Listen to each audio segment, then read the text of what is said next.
वालेकुम। अब हम जो देख रहे हैं कॉलम का सिक्योर सिमेट्रिक कॉलम क्या होता है, कॉलम की जमा और कॉलम की मनफी। सबसे पहले हम देखते हैं सिक्योर सिमेट्रिक क्या होता है। अगर कोई कॉलम है और उसका ट्रांसपोज निकालें, हम इससे पहले ट्रांसपोज पढ़ा है, यानी कतारों को कॉलमों में या कॉलमों को जब हम कतारों की शक्ल देते हैं तो वो कॉलम का ट्रांसपोज हो जाता है। तो सिक्योर सिमेट्रिक क्या होगा कि आप कोई भी कॉलम है ए बी सी, कोई उसका नाम है, उसके जो भी एलिमेंट्स, उसकी जो एंट्रीज हैं, उसकी जो कतारें हैं, उसके जो कॉलम हैं, उनको आप क्या करें, उनको आप उनका ट्रांसपोज निकालें। जो ही आप उनका ट्रांसपोज निकालेंगे तो जब आप देखें वो जो कॉलम था वो उसका जवाब उनके मनफी में आ जाए। यानी कॉलम का मनफी क्या होता है, यानी कि कॉलम की जो एंट्रीज होती हैं उनके साथ आप मनफी ऐड लगाएं तो उसकी इलामत तब्दील हो जाती है। इधर जैसे कि 0 है, इसकी इलामत तब्दील नहीं होगी क्योंकि इसके साथ होती नहीं है।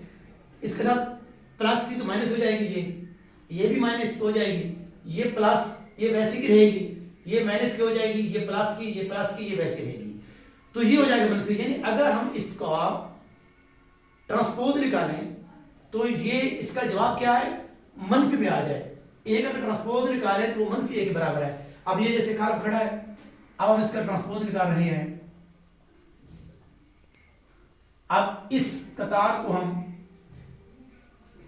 इस कॉलम में ले आते हैं, इस दूसरी कतार को हम इस दूसरे कॉलम में ले आते हैं और इस तीसरी को इस तीसरे कॉलम में ले आते हैं। अब हम जब इसको देखेंगे तो इनके जो मुतरादा अरकान आएंगे 0 0 आ गए, इधर क्या था 2 जमा का, इधर क्या हो गया मनफी का 3, इधर भी मनफी का हो गया, मनफी का तो जमा का हो गया, ये वैसे रही, उधर जमा का इधर मनफी का, उधर मनफी का इधर जमा का हो गया, उधर मनफी का इधर जमा का, और ये वैसे। अब हमने इसका ट्रांसपोज निकाला और वो जवाब क्या आ गया, मनफी 1 के बराबर।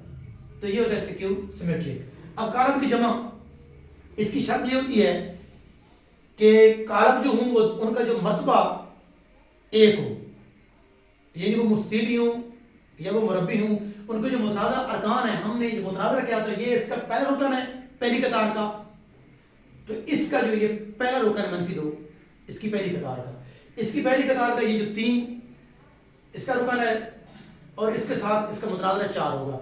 हमने जब इनको इकट्ठा करना होता है तो इनके दरमियान हमने इलामत लगानी होती है जमा की।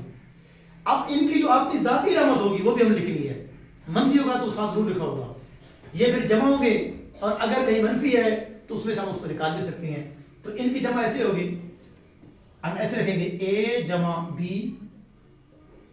हम पहले a के रुकन आए तो a1 रखेंगे, जिसके a कॉलम आ जाएगा।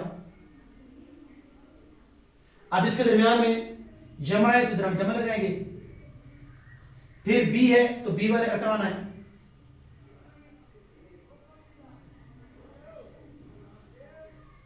अब हमने इनके मुतराद अरकान यानी फर्स्ट को फर्स्ट के साथ, सेकंड को सेकंड के साथ, फिर नीचे वाली जो कतार है उसका पहला रुकन पहले और दूसरा दूसरे के साथ। जब हम इनको जमा करेंगे 2 और ये प्लस है वो माइनस है, इधर प्लस माइनस माइनस हो जाएगी, 3 और प्लस 4, नीचे ये 4 प्लस ये पहला रुकन है, ये प्लस आ गया, फिर इसके पहला रुकन 6, ये दूसरा 5 प्लस 7। अब हम इसको जब ऐड करेंगे तो ये जमा का 2 है, मनफी का 2, 0 बच जाएगा, ये 7 हो जाएंगे, ये 10 और ये 12। ये होगा कॉलमों की जमा। अब कॉलमों की मनफी भी इसी तरीके से करेंगे, इनका भी मर्तबा एक जैसा होना चाहिए और ये भी मुतनाज़ अरकान आपस में मनफी होंगे। इधर जैसे कि ये 2 है, आपने लिखना है 2 मनफी, क्योंकि मनफी करना है और इसका मनफी लगा हुआ है, और ये मनफी मनफी जमा हो जाएगा, 2 जमा 2 हो जाएगा, और 3 मनफी 4 हो जाएगा, 4 मनफी 6 और 5 मनफी 7। अब इसमें से आप इलामत की मदद रख निकालेंगे, जो जवाब आ जाएगा वो कॉलम की मनफी होगा।